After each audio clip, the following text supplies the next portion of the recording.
Amis internautes de Enquête 221, merci de nous recevoir chez vous, où que vous soyez. Merci beaucoup. On est très heureux de vous retrouver encore une fois. Comme à chaque fois, aujourd'hui, on s'est déplacé pour venir ici à Rufisque, plus précisément aux HLM. C'est Pape Bouba Diop, l'homme qui a rendu fier à tout le peuple sénégalais au Mondial 2002. Pape Bouba Diop xam ngeen ko bu baax a baax li waral suñu ñëw fii nag mooy que ne CAN bii nga xam ne moom la xale yi di dund actuellement fii nga xam ne moom mooy ca Cameroun dañoo dundaloo ay moment yu fort yi nga xam ne Pape Bouba Diop moo ñu ko dundaloo woon at bi nga xam ne moom mooy 2002. ki nga xam ne moom mooy Bamba Dieng ak ay ñooñam bi ñu dugalee bii xalaatuñ kenn ku dul Pape Bouba Diop ba noppi immortaliser moment yi nga xam ne moom la ñu dundaloo woon en 2002 duñ ci sóori benn yoon dañuy dund ci koñ gi xooli famille gi ak jege ñaale ngir ñu waxtaan ak ñoom. ngir xool ñoom nan la ñu dundee li nga xam ne moom la xale yi rendre hommage ki nga xam ne moom mooy Pape Bouba Diop léegi lay doon bu ñu duggee ci koñ yi à tout de suite. alors tey waa Enquête 221 ñoo seet si waa Tëngéej parce que tout simplement gis nañu kaanu ren bi c'était riche en émotion parce que ñi nga xam ne ñoom ñooy jeune frère Pape Bouba Diop yi dañu immortaliser bu baax a baax moment yi nga xam ne moom la Pape Bouba Diop dundaloo woon Sénégalais yi muy dugal ay buts ba noppi fàttaliloo nit ñi ki nga xam ne moom mooy Pape Bouba Diop bi nga xam ne histoire football du ko fàtte. waaw kooku loolu moom lu baax la parce que bu ñu koy def Pape Bouba moom ñoo nekkandoo fii man magam laa presque. ah d'accord parce que man ak magam Lamine Sané ñoo ànd boo xool télé lu bari kooku mooy def kii yu bari parce que ñu mu dëkk fii tout près ñun. ñoo fubalandoo presque parce que ñun bu ñuy fubal dañu amoon benn copain benn cousin am Jaxu Gay moom moo dem équipe nationale ñu war a fubal match ñu ne kii match mu njëkk fubal Ndefane Laye Jaw reporter mu nekkoon Tëngéej moo ñu yóbbuwoon Vélingara match boobu la njëkk fubal moom ak Assane Goul benn gaañ bu ñuy wax Assane Goul lañ koy tuddee moom moo yore te xos Pape Bouba moom lu waay def si moom rek deset la quoi dañuy kii rek moom daal moom wàllu bu dem la daal. immortaliser waat encore une fois moment yooyu nga xam ne moom la ñu Pape Bouba Diop dundaloo nga xam ne histoire du Sénégal du ko fàtte yéen yëg-yëg nga amoon. yëg-yëg yu day wax kay parce que même loolu dafa kii ba fii boo ñëwoon fii si guddi gi jour match bi da nga naan di waa Thiawlé nag ñëpp lañ ñëw presque ba ay 2 heures du matin fii lay nekk du xumbal wan ka ne. dem na malgré dem na waaye mel na lu jour boobu moom moo fi ndew parce que gars yi dañuy def rek beneen kilo dugal bi ba pare def li mu naan def war na ne ba tey mu ngi fi loolu moom beneen affaire la quoi. ki nga xam ne wax nañ ni que moom mag la ci Pape Bouba Diop ñoo bokk koñ waaye aussi grand am la ñoom aussi ils sont mieux placés nag pour wax ñu ji ki nga xam ne moom mooy gaynde gi kilifa gi maa ngi lay ziar bu baax. ñu ngi lay delloo ziar. la Cheikh Ndoye Sarr HLM laa dëkk. foog naa ne maa ngi fi dëkki depuis 75 kon yaakaar naa maa ngi fi bëgg a yàgg bon Pape Bouba Diop nag vraiment wax si moom dafay neex lool parce que nekk na suñu rakk joo xamante ne ku yaru la ku nite ku jox cër nit ñun nag li ñaan yàlla mooy boole daal parce que nekk nañ dëkkandoo du ñëpp la ngay amal affaire mais yàlla def na moom bokk na si ñi nga xamante ne vraiment daan na ànd ak samay rakk ñoom ñu def seen groupe daal ñëw suñu kër bi ñuy nekk fii. nekk na koo xam ne nag moom vraiment dafa mës a bëgg a fubal moom booy wax dëgg rek Pape Bouba moom li ñu ñaan dafa réussir ci li mu bëgg parce que je me rappelle sax ay temps bu daan booy buñ ko daan tooñ si ay baali yooyu mu ne leen man duma baali damay entraîné yi ba sama rakab sa ndeysaan da ko daan tooñ ñaan kaan ni nga tooyee rek donc moom dafa nekkoon si loo xam ne daf ci bëgg moo tax yàlla dem na bi mu demee tam ba yàlla may ko tur ci fubal bi sama rakk loola ne ñun dañoo daan baali ji moom daawul baali ji tey jii moom la yàlla ubbil xeewal ci football bi mais daal li ma mën a wax daal grosso modo vraiment ku yërëm nit la ku taxawu nit la parce que man li may wax ne yàlla def na mu réussir ci football bi mais nekk na nit koo xamante ne tamit teraangaam waa cité bi yëg nañ ko teraangaam bi mu am ci football vraiment suñuy wax yàlla rek cité bi yëg nañ ko parce que nekkoon na si jànga yi nekkoon na si jàkke yi événement yi tamit daan na ci jàppale ay nit ñi vraiment daraan def sax ay koor vraiment mu def ay suukar ak yooyu di ko joxe dans la famille donc loolu lu ñu neexoon la te dañ koy tiitaroo parce que dëkkaan ni tey mu réussir tiitar la parce que si réussitam leneen mën na si topp donc li ñaan al adduna moo li ñaan dafa gàtt daal dafa gàtt rek parce que booy xool li ñaan ne ni mu jógee ak ni mu carrière am jeexee ba ni mu gaañoo vraiment par rapport à âge am dafa gàtt mais tamit yàlla mooy namm loolu ci nit. alors mondial 2022 Sénégal histoire football fii ci Sénégal dootu ko fàtte te ki ñu ko dundaloo mooy ki nga xam ne moom mooy Pape Bouba Diop moment yooyu nag ñu koy dund jamono gii ci CAN 2021 bi grâce à ces jeunes frères yi nga xam ne ñoom ñooy wëyal li nga xam ne moom mooy CAN bi dugal bi ba noppi jël victoire bi déjee ko ki nga xam ne moom mooy Pape Bouba Diop yéen étant ses proches bi ngeen yëgee ni que jeunes yi def nañ loolu ci biir match bi yan sentiment ngeen amoon bés boobu. waaw mooy li ma la wax rek Pape Bouba moom foog naa ne ñun ñi nga xamante ne vraiment ñun ñoo ko jege toujours dañuy am fierté bi mooy parce que tey boo dëkkee xale tey mu am tour su lu mu mënti doonaa même bu dul sport mu siiw ba vraiment waxuma Sénégal monde bi parce que Pape Bouba dañ ñaan carrière am gàtt na mais monde bi yëpp ñoo yëg kan mooy Pape Bouba loolu yàlla moo ko jagleel donc yow mi dëkka moom boo ci kontaanulee xaw ma lan ngay def comme li nga wax tamit vu que tey ñu ne équipe nationale day football ñëpp xalaat Pape Bouba déjà loolu fierté dëkkam doom la fierté famem la fierté parce que tey am ku siw yombul te siw nag ci lan dafa siw ci lu baax ñun ñu koy gis ci lu baax vraiment di ko si ñaanal yàlla te loo xamante ne li ma naan xoolal boo xoolee par exemple tey deewam monde bi yëpp dañ ko jël donc loolu du n'importe qui moo ko am kilifa bu dul kilifa ne dee na fi mais monde bi duñ koy mais ba su Pape Bouba tu as l'air que ne vraiment dafa touché nit ñi donc ñun ñi nga xam ne dañ dëkk ak moom yaru ndoog ak moom contentement bu rëy lañ si am parce que fii na mën nañ ne def na fi loo xamante ne tey équipe nationale saa yu kiwee rek ñu tudd Pape Bouba Diop kon loolu fierté dëkk bi la. Pape Bouba suma rakk la suma cousin la suma lépp la ñooy yarandoo fii mu nekkoon xale bu am yar aussi bu discipliné bu tey ànd ak dal kenn xamalu ko woon ci caaxaan kenn xamalu ko woon dara fii nga taxaw nii ne quartier bi fi la jaaree fi la juddoo mun naa wax ne fi la yaroo fi la màggee ay xaritam ñoo xam ne moom ñoom la doon àndal ay jege ñaaleem ñu ngi fi waaye ñu nit ay grand am la ñu woon mais joxoon nañu cëru grand cëru mbokk jox ñu respect ak cër boo xam ne Pape Bouba fierté la woon ci biir Tëngéej biir Sénégal surtout ci biir HLM ba lii xale yi def barki démb montré na lépp parce que lu mu ji woon la lu mu liggéeyoon la parce que soo ko seetloo en 2002 Pape Bouba dafa naa bégloo na képp kuy sénégalais képp kuy africain parce que match d'ouverture nga ñëw daje ak champion du monde keroog résultat ba mu def sénégalais yi amul ku kontaanul ku deful ku jubilewul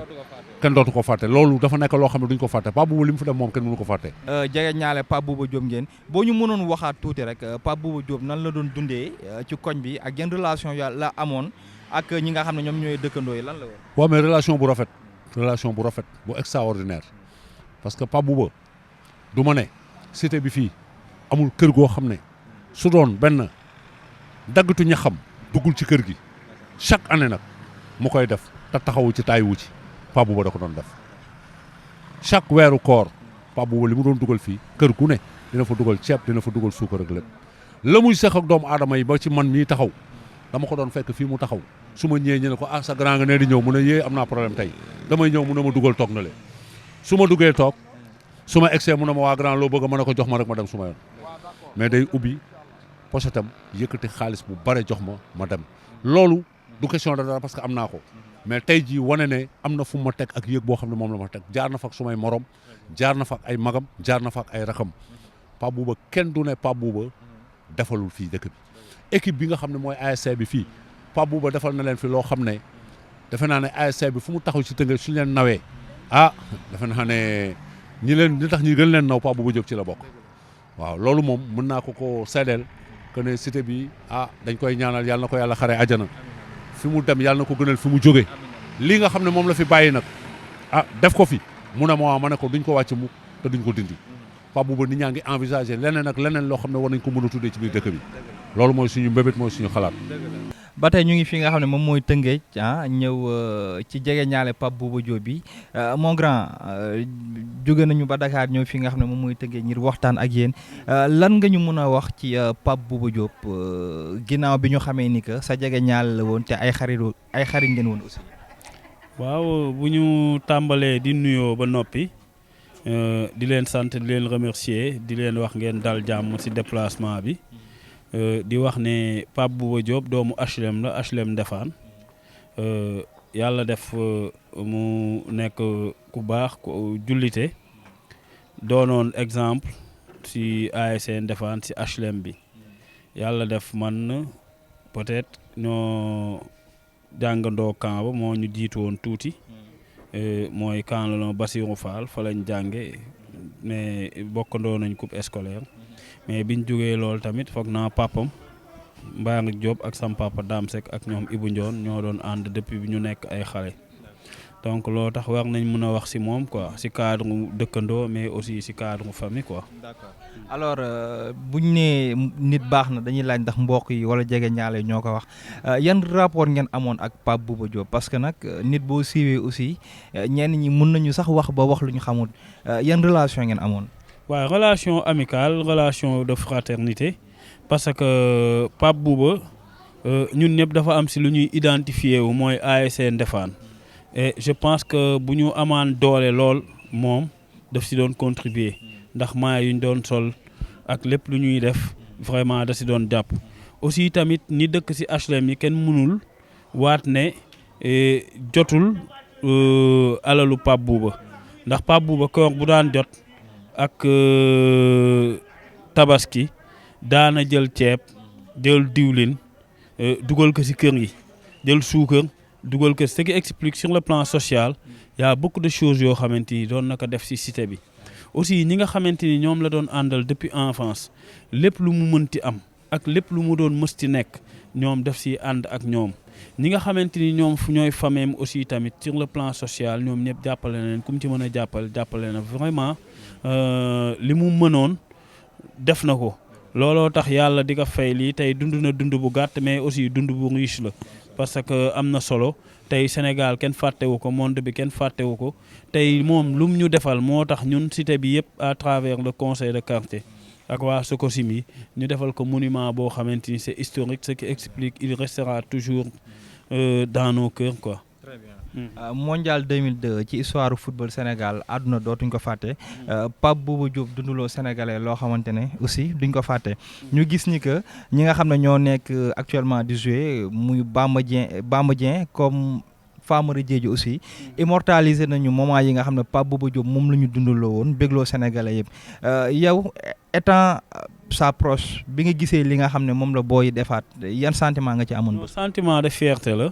sentiment de fierté la parce que tey Pape Bouba yàlla li mu def mu jëlee ko fi ñoom ñu dem Coupe d'Afrique moom nu mu doon manifester bii ñoom ñu di koy def loolu dafay am double jàngat yu ci am ñun dafay nekk fierté ci ñun ñi dëkk ak moom xam ne ñooñu delloo nañ ko cër bi mais aussi dafay nekk fierté ci ñoom ñu xam ne loolu ñuy defal seen nation bi ala kulli aal dana leen ko delloo tey Pape Bouba loolu mu doon def pour nation tey loolu la ko équipe bi di delloo ñooñu tamit lii ñuy def tey nii incha allah nation bi dinañ leen ko delloo. waaw lépp lu ñuy mën a ñaan daal mooy ndam rek parce que aussi tey dañu war a ñaan pour am ndam ndax Pape Bouba Tëngéej la dëkk mais aussi Thiam Gaynde Tëngéej la dëkk te ñoom ñëpp yàlla jëlee na leen fi ku mel ni Bokande ak ñeneen mu doon loo xamante ni tey dañu war a mën a jël coupe bi pour Pape Bouba jël coupe bi pour Thiam jël coupe bi pour Sénégalais yëpp parce que nag il est temps xol yi ànd nañ ñëpp ànd nañ keroog bi ñu gañee demi-finale bi HLM dafa mel ni 2002 bi ñu dugalee tey nag ñun dañuy ñaan yàlla ñu jëlal ñu coupe bi indil ñu coupe bi bu ñu ko indilee teg ko ci monument Pape Bouba bi ñun bu ñu ko defalee rek ñun suñu xol sedd te aussi tamit ñu ngi koy ñaan ñëpp ñu bokk ñun ñëpp ñaan jullit ñaan la am ku nekk loo mënti gëm tamit nga xam ni ñaan la am jaamu yàlla ñaan la am ñu ñaan yàlla may ñu dimanche ndam lu set wecc. ayca ñu ngi fi nga xam ne mooy kër famille ki nga xam ne moom mooy Pape Bouba Diop bi nga xam ne moom moo tax ñu jógee ba Dakar ñëw fii ci Rufisque ci HLM ngir waxtaan ak ñi nga xam ne ñoom ñooy seen waa kër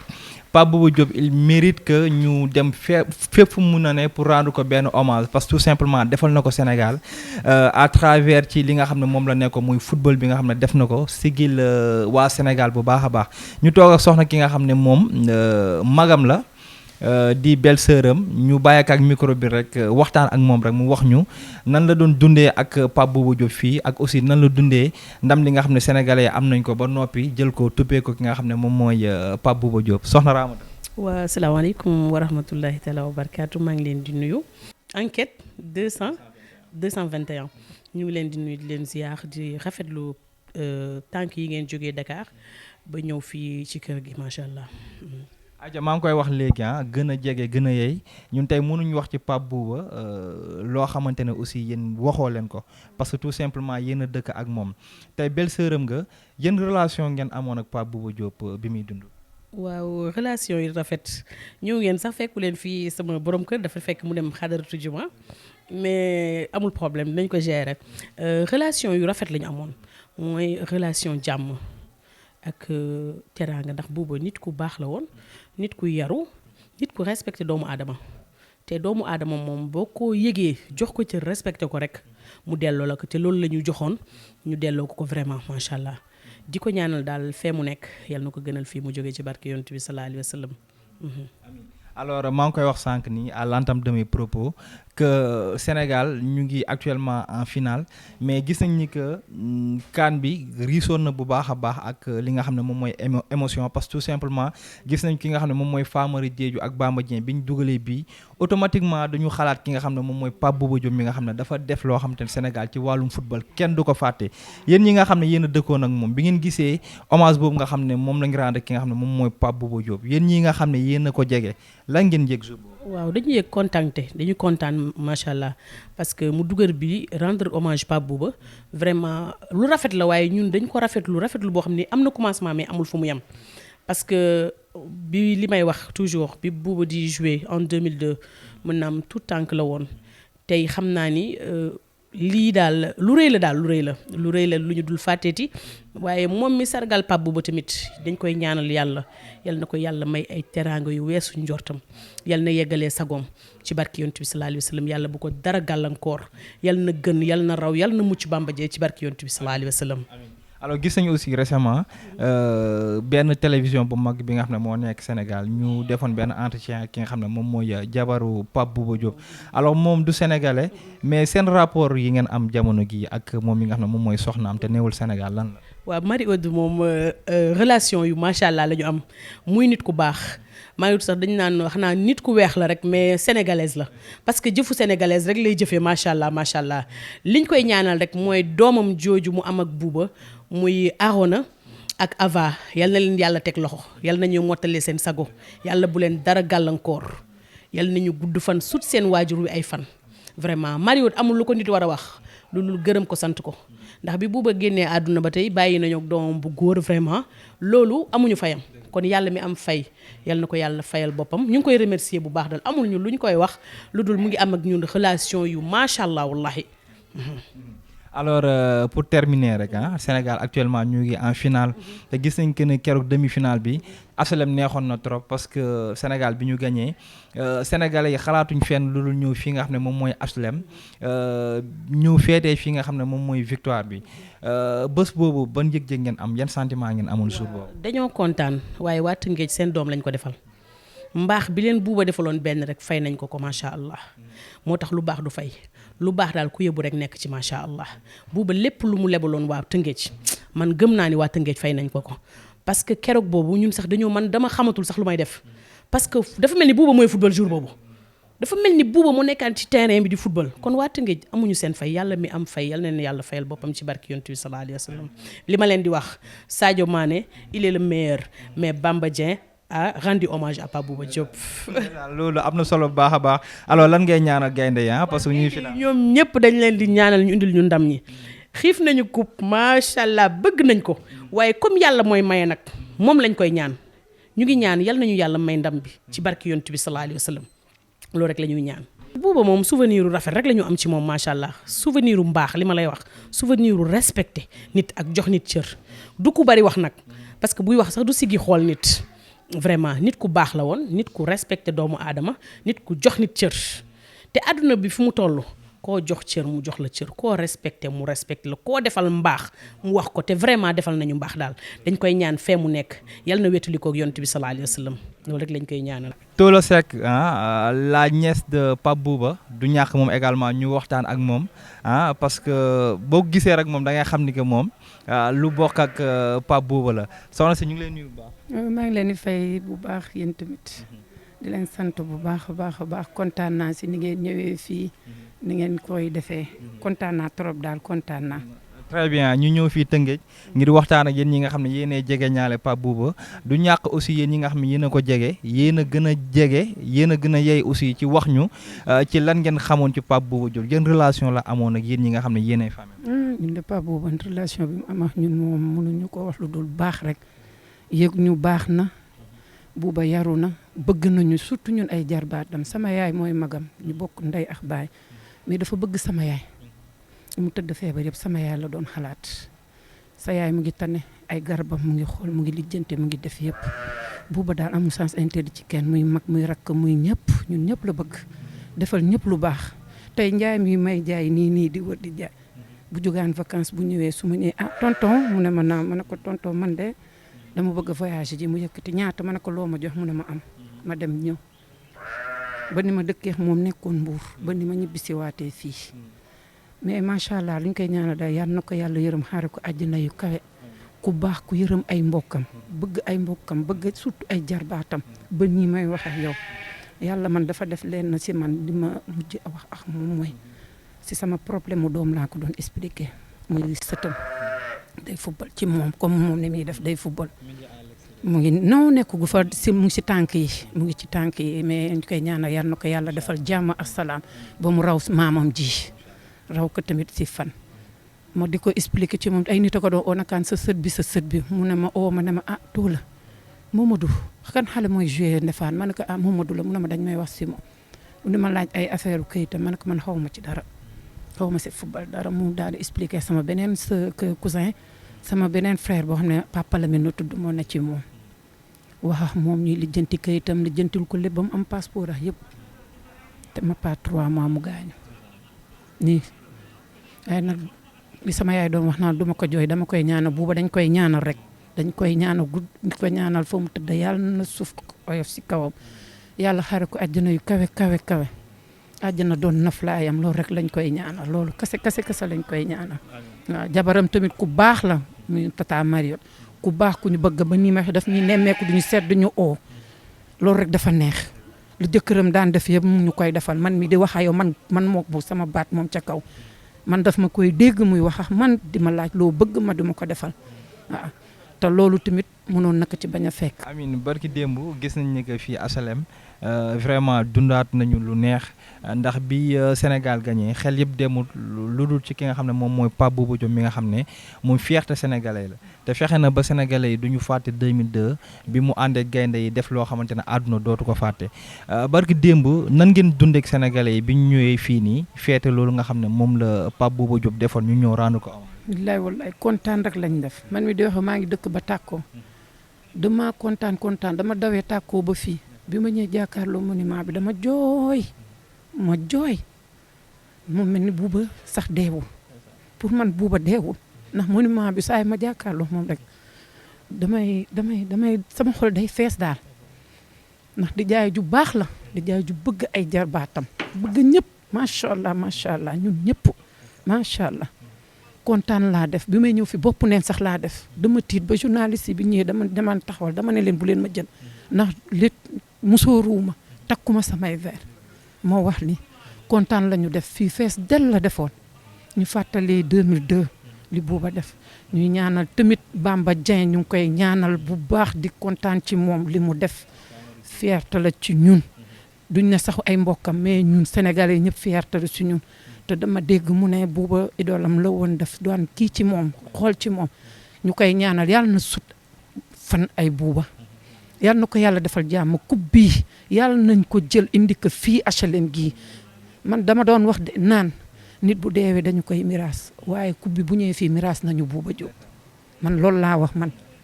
coupe bi bu ñëwee fii miraas nañu Bouba pour man Sénégal ñëpp am nañ ci alalu Bouba ñëpp ñuy kontaan Sadio Mané ñu ngi kontaan ci moom man jour yi sax man miinu ma duma seetaan sax match man duma ko seetaan man damay ne ci mbedd wala ma ne sama nekk capté beneen chaîne seetaan ma déggee yuuxu ma tëb daw ñëw macha allah daal ñu ngi koy ñaanal gudd fan ak wér waaw ndax li mu taxaw woon sama yaay yàlla na ko yàlla fay ndax tamit bëgg sama yaay wax weesuwul ak ay doomam toujours man maay taw sama doom yaay tuulal jàppal sa yaay fonkal sa yaay respectel sa yaay téye sa yaay téye say rak baat boobu noonu su ma xoolee toujours muy photo Bouba wala ñuy wax si Bouba toujours sama xel si lay no moo tax may fas jom di gàddu sama saak di wër di jaay ñëpp xam nañ loolu ci man ñëpp xam nañ loolu ci man waaye Bouba ñu ngi koy ñaanal daal fa mu tëdd yàlla na ko yàlla seddal macha allah da sama xol a fees.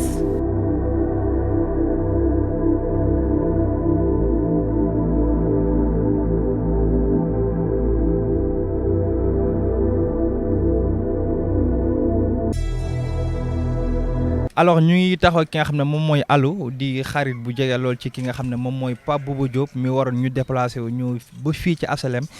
ngir waxtaan mon grand maa ngi ziar bu baax. delloo ziar alhamdulilah. yaa ci jàmm baax a baax. waaw bu baax ah Dieu merci. alors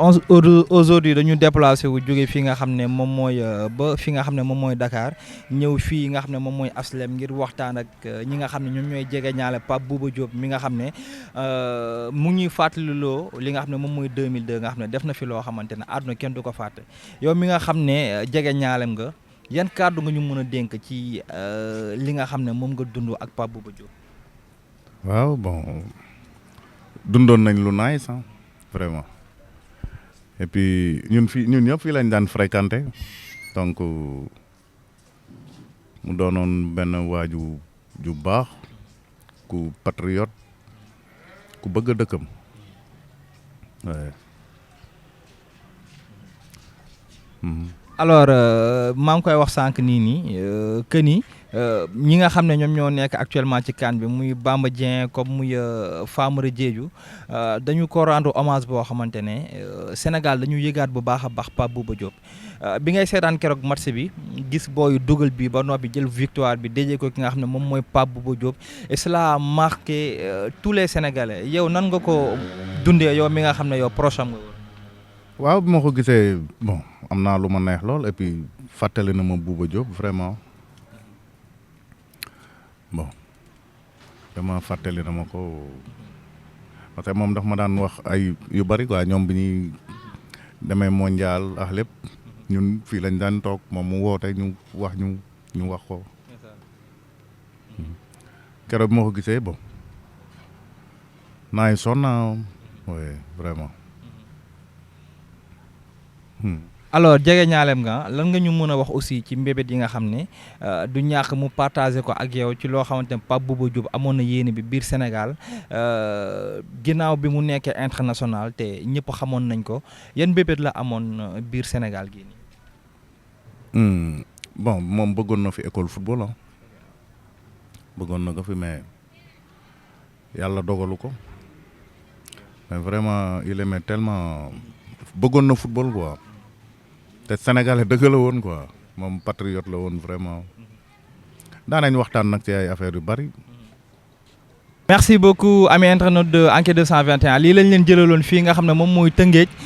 ci famille Pape Bouba Diop ak aussi ay jege ñaalem et puis on espère bien que ni lii neex na leen dañ fi ñëwoon rek ngir waxtaan ak ñoom et par la même occasion aussi d'accompagner les Lions pour ñu mun a dem jël coupe bi indil ñu ko fii ci Sénégal on vous donne rendez-vous très prochainement ci yeneeni programme incha allah et puis bu leen fàtte di abonné ngir mën a di jot suñu ay programme yi nga xam ne dina leen bëggal incha allah merci beaucoup.